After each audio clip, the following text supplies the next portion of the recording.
And hi again, YouTube. Video number 2 for this morning. And it's another VR.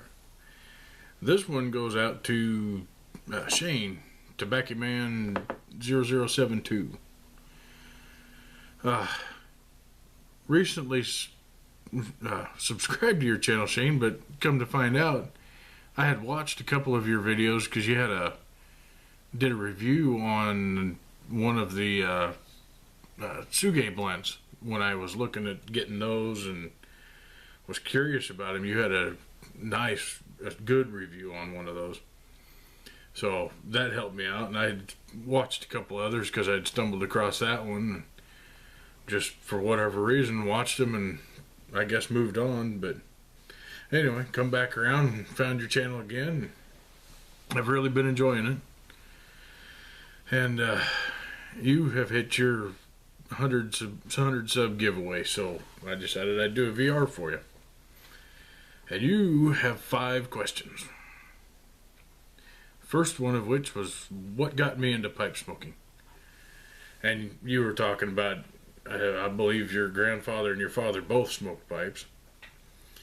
I didn't have anybody, no family at all that smoked pipes. At least while I was alive. I think my dad said that at one point in time my grandfather had, but it was long before I was born. And I did have, though, one friend whose father smoked a pipe, and I don't know that I ever saw him smoke it, but I'd go to their house and you'd walk in the living room and you could smell, and I'm guessing it was, I don't know what he smoked for a blend, but I'm guessing at the time, this would have been the mid 80s, that it was probably some cherry blend. I don't know. It could have been Carter Hall. It may have been something else, but that living room had that kind of just sweet aroma to it, pipe tobacco aroma. And he had one of those humidor stands, sitting there right by the couch with 7 or 8 pipes on it, and his little jar that holds the tobacco. I was always intrigued by it, and I always loved that smell. And then another one of my friends had a car that had previously been owned by somebody that smoked a pipe and always smoked a cherry blend. And that car, I loved getting in that car because of the way it smelled. So, my interest had always been kind of piqued by the aroma. And then any time you'd go buy somebody, pipe tobacco typically has that sweet smell to it. And I always enjoyed that. And when I got old enough, I started into cigars, and I had found some that I enjoyed, but my favorites were always pipe tobacco cigars. And they had one, at the time, they had one at my local shop that was John T's Crowd Pleaser, that was a cherry cream cigar, And I love the way it tasted, I love the way it smelled. So I did eventually try a pipe, in my early 20s, and like so many others, without access to somebody to teach me how to do it, I failed miserably and put it down very quickly. So come back around to this time, some 20 years later, I guess. I happened to, last February, go into my local B&M and was going in to get some cigars with a friend of mine, and just happened to glance over at the case where they had the pipes, and I'll grab it. But I happened to look over there, and here's this just whole assortment of green pipes. I'd never seen a green pipe. I had no idea you could get a green pipe.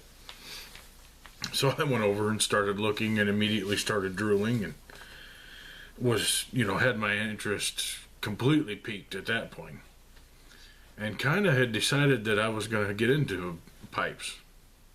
I didn't buy anything that day because came home, got into YouTube and started doing research.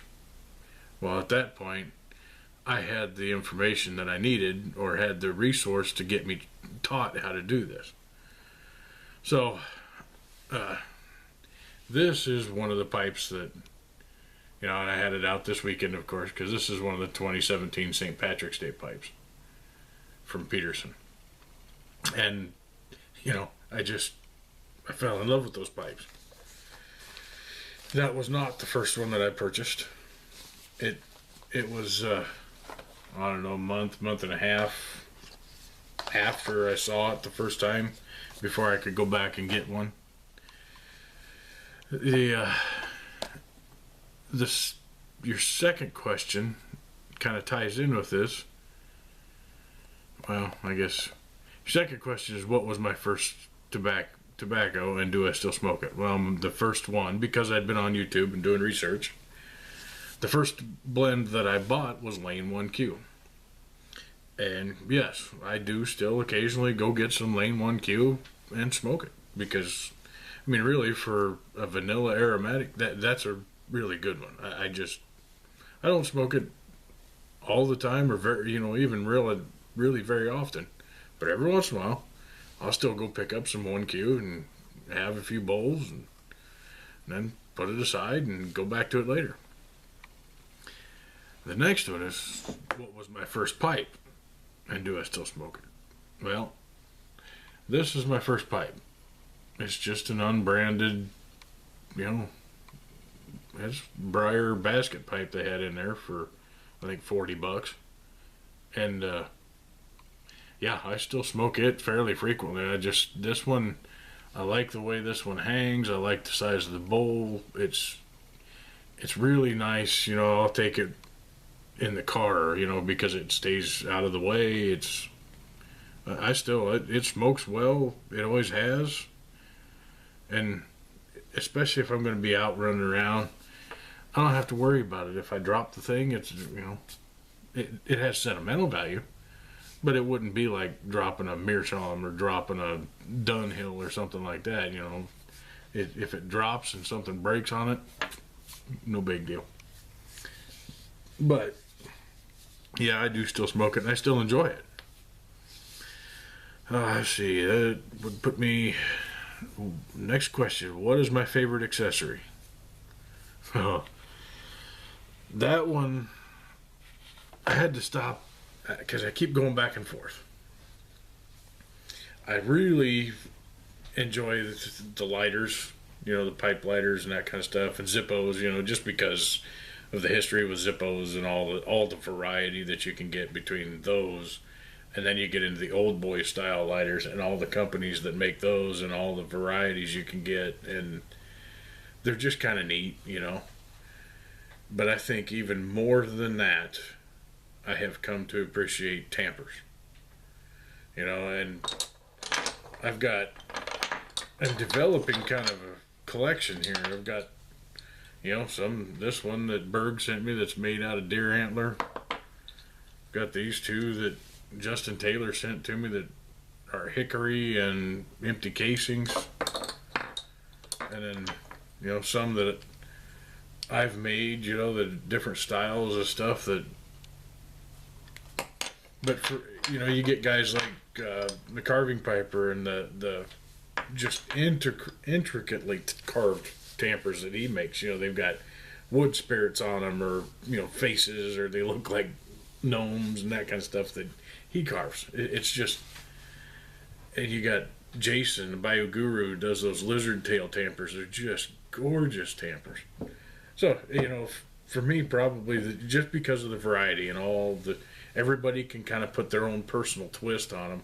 I really do. I like the tampers. There's a lot of fun. You could have a lot of collection on those. And then you want a shout out to someone with less than 100 subs. Well, I'm going to shout out a fellow Nebraskan, and somebody I should get the chance to meet if all goes well this Saturday. That's Haven Hill Piper. He's been at this now for a month or two. I don't know, but I'm going to shout him out and see if we can get him some more subscribers and get him moving up and on. And I'm looking forward to a chance to actually get to meet him and talk to him in person. So, but anyway, I appreciate you giving us this chance at a giveaway, Shane, and the stuff that you're giving away is incredible. It you know, just awesome. But you keep making videos and I'll keep watching them. Till we get a chance to talk, remember, life is short. Stop and smell the smoke.